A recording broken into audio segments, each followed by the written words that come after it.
आज हम हिमाचल प्रदेश राज्य के मंडी लोकसभा क्षेत्र के निर्दलीय प्रत्याशी सुभाष मोहन स्नेही जी से मिले और ये वैसे शख्स और व्यक्ति हैं जो 5 बार चुनाव लगातार लोकसभा के लड़ रहे हैं मंडी से। तो इनसे हम ये जानेंगे कि इनका मकसद चुनाव में उतरने का क्या रहा और ये बताएंगे कि 5 बार चुनाव क्यों लड़े, पूरा परिचय के साथ। तो सर आप प्लीज परिचय के साथ बताइए। जी, ये जो राजनीति का जो शुरुआत जिसे हम कहेंगे, तो मैं तो एक रिसर्च स्कॉलर रहा हूँ यूनिवर्सिटी में जिस तरह की थी हमारे।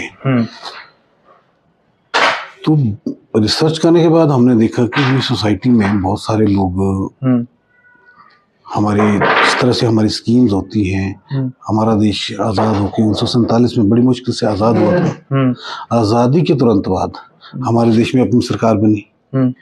अपनी सरकार को बनने के बाद हमारे देश में ऐसे शख्स रहे, ऐसे लोकप्रिय लोग भी रहे जिन्होंने अपनी एक बात से, हमारे देश में गरीबी होती थी, अकाल पड़ता था उस दौर में, तो ऐसे लोग भी रहे हैं, ऐसे सज्जन लोग।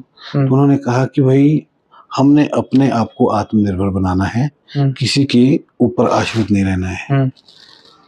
तो आपको याद होगा कि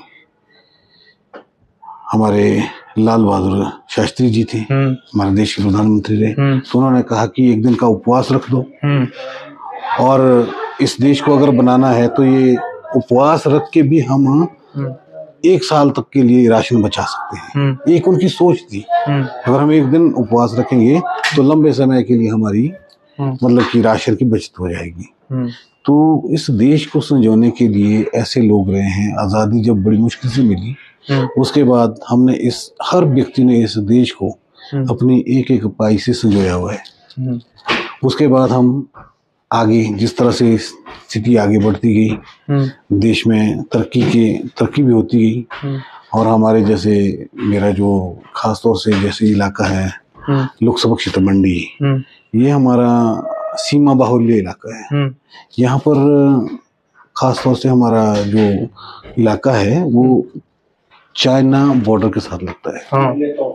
और चाइना बॉर्डर का मतलब ये हुआ कि भाई हमने यहाँ पर सबसे पहले मेरी जो सोच रही यहाँ के लिए कि हमारी सबसे ज्यादा connectivity up to border area होनी चाहिए, जो बॉर्डर एरिया है हमारा। क्योंकि शत्रु हमारे ऊपर कहाँ से सेंध लगा सकता है, क्योंकि जो हमने 1962 में युद्ध हारा चाइना से, तो उसकी वजह यही रही है कि हमारी सीमाएं कमजोर थी, सीमा तक हमारी पहुंच कमजोर थी। तो उसी बात को मद्देनजर रखते हुए मैंने जब शिक्षा दीक्षा हासिल की, तो सबसे पहले जब मैंने चुनावी क्षेत्र में आया तो मैंने लोकसभा का चुनाव लड़ा कि ये बातों को पुरजोर रूप से हम लोकसभा में उठा सके। लोकसभा एक ऐसा हमारे पास एक ऐसा हाउस है जहां पर हम पूरे राष्ट्र की बात रख सकते हैं। अपने देश की आबो हवा को मद्देनजर रखते हुए, अपने देश की सुरक्षा को मद्देनजर रखते हुए हम सबसे पहले, हमारी अगर सीमाएं मजबूत होंगी तो शत्रु हमारे ऊपर आंख भी नहीं उठा सकता, हमारी तरफ देख भी नहीं सकता। परंतु जिस तरह की स्थिति आज के दौर में हमारी सीमा बाहुल्य क्षेत्र में है, तो हमारी सीमाएं अभी भी इतनी सुरक्षित नहीं है और हमारे देश की सेना सीमा तक इतनी आसानी से नहीं पहुंच सकती। मैंने बात कही, जब मंडी लोकसभा क्षेत्र की बात आई, तो हमारा जो आखिरी जिला है हिमाचल प्रदेश का, लाहौल स्पीति है। तो वहां पर स्पीति के साथ जो हमारा स्पीति बॉर्डर है, बॉर्डर जो चाइना के साथ लगता है, हमने वहां पर रांगरिक एक जगह है। तो सबसे पहले मैंने बोला कि रांगरिक में हमारा एयरपोर्ट होना चाहिए। तो एयरपोर्ट की आवाज हमने इसलिए उठाई कि अगर हमारे पास एयर कनेक्टिविटी वहां तक होती है तो डेफिनेटली हम अपने शत्रु के सीधे दर्द बूझ सकते हैं। परंतु हमारे देश की सरकार आज दिन तक वहां पर हवाई अड्डा नहीं बना पाई, और जबकि हमारी सेना वहीं पर रहती है, बॉर्डर पर हमारी सेना है। कोई भी आदमी हमारे देश की जो ये ITBP के पास ये सारा सुरक्षा का दिया हुआ जिम्मा, और जितने भी हमारे लोग वहां जाते हैं, जैसे समदो बॉर्डर है जो किन्नौर के उसमें है, किन्नौर लाहौल स्पीति के साथ जो लगता है, तो वहां पर हमारी सुरक्षा व्यवस्था अच्छी है, परंतु कनेक्टिविटी नहीं है। हाँ। अब जब हमारे पास एयर कनेक्टिविटी नहीं होगी तो हम कैसे वहां तक पहुंच पाएंगे। और एयर कनेक्टिविटी के लिए हमारे को लोकसभा में जाना जरूरी है। अगर हम लोकसभा में नहीं जाएंगे तो हम हवाई अड्डा कैसे बनाएंगे। तो हवाई सेवाएं इसके लिए होनी बड़ी जरूरी है। और इसके लिए मैंने मंडी क्षेत्र में खास तौर से, जैसा हमारा मंडी का बल जो हवाई अड्डा है विचाराधीन निर्माण के लिए, इसकी आवाज उठाई। हमने रोहतांग जो टनल बनी है आज, जिससे लोग एक पर्यटन की दृष्टि से भी इसको विकसित मान रहे हैं। आज हमारे लाहौल स्पीति में जो पर्यटन ज्यादा विकसित हुआ है, इसकी वजह यही है कि जो हमने आवाज उठाई। तो मैंने कहा था जब मैं चुनाव में आया था तो मैंने अपनी बात रखी थी कि आम जनता को मेरी बातों का पता 20 साल के बाद लगेगा कि मैंने चुनाव क्यों लड़ा। चुनाव लड़ने के पीछे मंशा यही थी कि हमने सिर्फ सीमित संख्या में जो ये हमारे हवाई अड्डे हैं, जैसे हमारा रांगरिक का हवाई अड्डा है जो वहाँ हवाई अड्डा बनना चाहिए। दूसरा हमारा बल का हवाई अड्डा है, वहाँ हवाई अड्डा बनना चाहिए। तीसरा हमारा कुल्लू में जो सबसे ऊंचाई पर जो मुंतर एयरपोर्ट है, उसके विस्तारीकरण की मैंने बात रखी। और चौथी मैंने जो हमारा डिस्ट्रिक्ट जिला कुल्लू में रामपुर के साथ जो किन्नौर के लिए जो नजदीक है, अवेरी हवाई पट्टी पर हवाई अड्डे की मैंने बात रखी। परंतु सरकार में हमारा ऐसा कोई भी नुमाइंदा आज तक नहीं पहुंच पाया जो इन हवाई अड्डों के विस्तारीकरण के लिए या इसके विकास के लिए कुछ काम कर सके। अगर हमारे पास एयर कनेक्टिविटी मजबूत होती है तो डेफिनेटली हम अपने जो हमारे क्षेत्रीय इलाके हैं, जो हमारे आंतरिक इलाके हैं, जो हमारे क्षेत्रीय इलाके हैं, वहाँ का विकास तो होगा ही होगा। साथ ही साथ हम दुश्मन के साथ भी सीना तान के लड़ाई लड़ सकते हैं। दूसरी हमने बात की विजन जो हमारा रहा है कि हमारे पास रेलवे कनेक्टिविटी नहीं है। रेलवे कनेक्टिविटी, मैं आज की बात नहीं कह रहा हूँ, रेलवे कनेक्टिविटी जैसे मैं 2013 मैंने पहला चुनाव यहाँ से लड़ा, वर्ष 2013 में, तो हमने बोला रेलवे कनेक्टिविटी हमारे पास सिर्फ जोगिंदर नगर तक रेलवे नहीं है, मनाली में आज तक रेलवे नहीं है, लेह तक कनेक्टिविटी आज तक हमारी नहीं हो पाई है। शिमला हमारे हिमाचल प्रदेश की राजधानी है, शिमला तक की रेलवे बनी, रेलवे लाइन भी थी, वहां से आगे 1 इंच भी नहीं बढ़ा पाए। जो अंग्रेजों ने बनाई थी रेल, वही रेल आज हमारे पास है, हम 1 इंच भी आगे नहीं बढ़ पाए। तो ये काम संसद का होता है। हमने मुद्दा उठाया, परंतु स्थानीय जनता ने हमें उतना उसका वो जो उन्होंने मैंडेट देना था, जो हमारे पक्ष में मतदान करना था, वो नहीं किया। जनता ने हमें स्ट्रेंजर समझा सीएम ये भाई करेंगे नहीं करेंगे।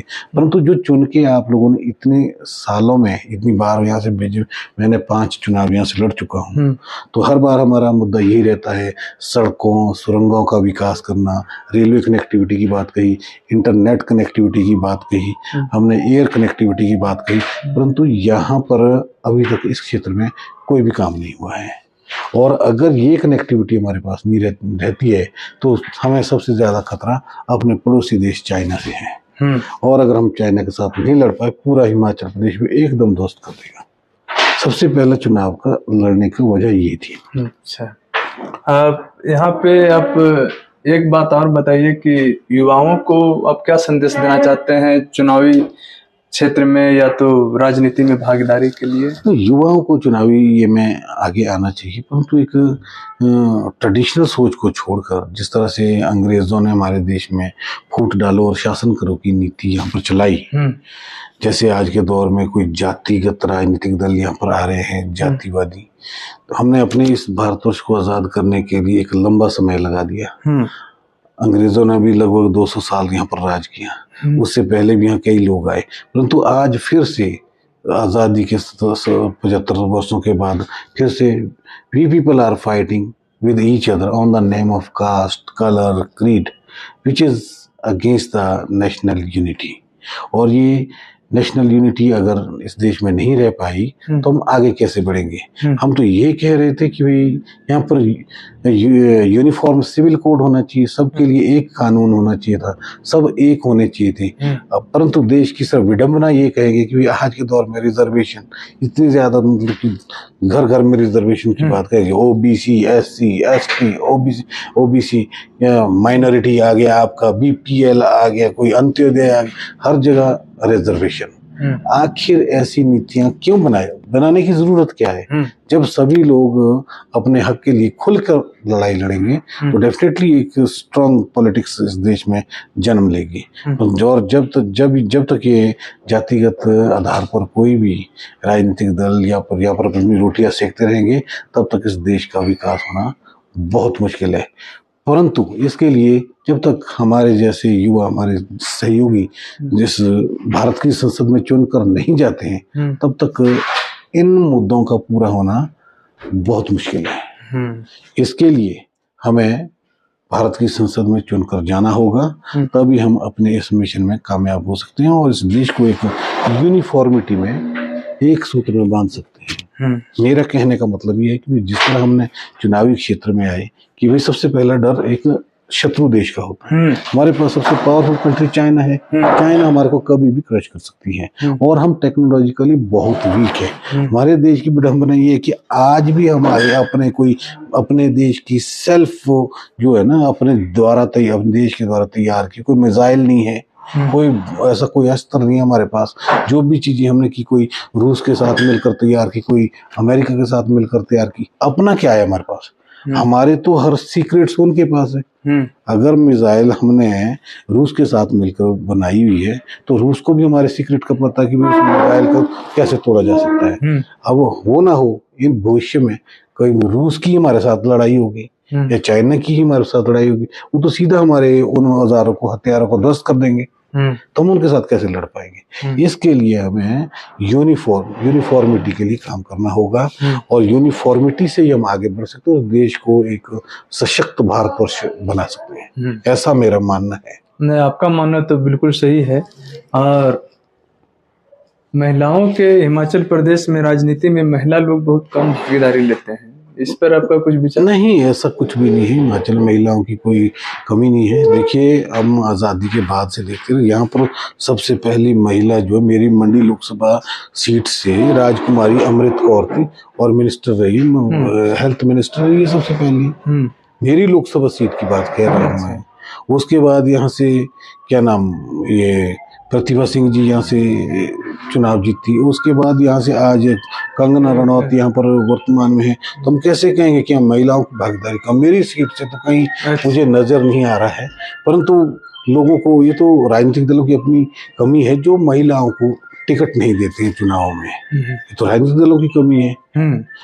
परंतु महिलाएं यहाँ पर आत्मनिर्भर हैं, सशक्त हैं और हमारी भी बहनें हैं, हमारी भी माताएं। हमने भी किसी की कोख से जन्म लिया हुआ है, तो हमने क्या अपनी मतलब कि बहन बेटियों या अपनी माताओं के लिए कोई कमी रखनी है? हम उनके साथ खड़े हैं। परंतु ये सब काम सिर्फ राजनीतिक दल करते हैं जो टिकटें छांट कर देते हैं, जो उनकी अपनी अप्रोच का होता है। इस वजह से महिला भागीदारी कम है।